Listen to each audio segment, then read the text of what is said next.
of the Congressional Black Caucus, Representative Joyce Beatty of Ohio. Thank you for being with us, Madam Chairperson. Thank you so much, Reverend Al, for having me. It's always good to be with you. Now, I want to give you some time to talk about the Congressional Black Caucus's priorities in the new Congress. But if you know, like I do, protecting voter access for people of color is one of those priorities, and I'm sure you know it better than me as the chairperson. We knew after Georgia that Republicans would return to the drawing board as far as voter suppression tactics. And you have this from Politico today, saying state-level GOPs are looking at new voter restrictions, specifically in Georgia, where Republicans want to attack the absentee voting that largely handed the state to Joe Biden and gave those Senate races to Democrats. Now, as Republicans push for these new restrictions, how will the CBC push back?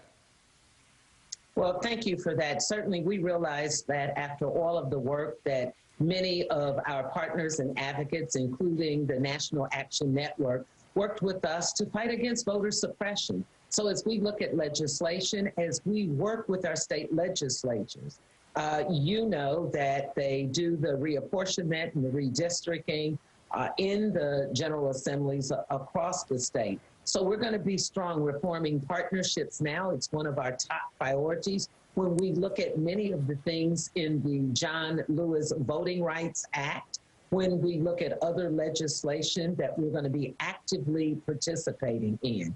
We have also forged our own domestic policy leadership team, and that's at the top of it as we develop policies and as we develop internal and external partners to help us in this fight. We saw what happened in Georgia when we band together, when we fought together. We had a victory, so we're ready for them. Now, Congresswoman, I had your predecessor with me here last night, former chair of the CBC, Cedric Richmond. He's now senior advisor in the Biden White House.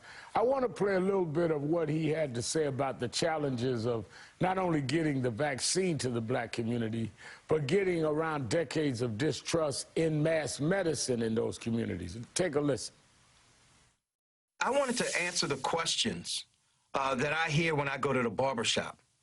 The distrust dates back to the Tuskegee experiment. I just want all of the populations, especially populations that have a distrust for government, understand that we're serious about this. We're telling them the truth, and that this is the best way to not only protect themselves, but to protect their parents, their grandparents, and get us out of this slump of an economy that we're in and get kids back to school and beat this. So your reaction to that, because I think that you and I both know there are many that are skeptical, particularly in the black community, given history, about the vaccine. And then on the other hand, there has not been an equal distribution of the vaccine to those in the black community that want to take it. We're hearing all kinds of problems and stories about that all over the country. Well, I agree with everything that former Congressman Cedric Richmond and my dear friend said. We must speak truth to power. We know what happened in the Tuskegee syphilis experiment. We know that we are affected disproportionately in the disparities and the mistrust. So one of the things we are calling for is more education and awareness in those barbershop and beauty shop neighborhoods that we talked about, but it's across the board. I'm very fortunate that on national news today, Dr. Mashika Roberts, our African-American, a sister who speaks the same language, said to us, we have to educate better. We have to set examples, because we also know that we don't have enough doses of the vaccine in many of our communities. We're not in all of the clinical trials. So we have to be out there in full force. So we're calling on our Divine Nine groups. We're calling on HBC graduates to get out and educate. That's one track, Reverend Al. On the other track, we have to be strong and forceful and demanding that some of the COVID-19 dollars come back into our communities, where we can give monies to radio stations, to black TV stations, so they can put the message out for our communities. Now, in line with that, I also had Dr. Anthony Fauci here on the show last night, And I ran this alarming statistic by him that NBC picked up from the Kaiser Foundation this week, finding that of about 3% of Americans that have been vaccinated, Black Americans are significantly behind. In many cases, 2 to 3 times less likely to be vaccinated compared to white residents. That's from 16 states that have released racial data on the vaccine's distribution. What's your reaction to that? Well, it's the same old disparities. We always run short when it comes to Black Americans or Black communities. And that's where we're going to be more forceful as we're looking at what's happening. When we look at how states have increased, Ohio's in those states, we look at what's happening in Arizona and California. So we have written to Dr. Fauci already, our second vice president, Congresswoman Brenda Lawrence from Michigan.